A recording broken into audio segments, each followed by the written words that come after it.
southeast of Hebei Province. Shijiazhuang Tianren Agricultural Machinery Equipment Company Limited is a modern agricultural machinery enterprise, integrated R&D, manufacture, sales and service of harvester and header. Currently, Tianren Company has two branches factory covering 170,000 square meters area and about 272 experienced workers.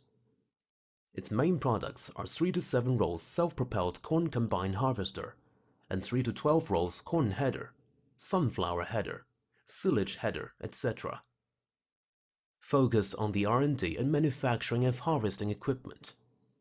Tianren Company has attained more than 10 patents and passed CE and ISO 9001 certification. Due to its high efficiency and reliability, advanced technology and configuration, TR9988 series self-propelled corn harvester are popular in market since launched. As our headers are customized as per local corn planting row spacing and fully compatible with many harvester models such as John Deere, Claas, Case, etc.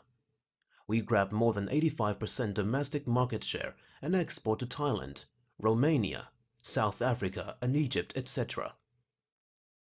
To improve production efficiency and product quality, Tianren Company continuously invests on its people and facility. Currently, it has set up 2 professional production lines of corn harvester and corn header. At the same time, Tianren Company has developed a sound dealer network and after-sales service system, dedicated to provide customers with quality products and services. Welcome to visit our company at your convenient time and look forward to long-term cooperation.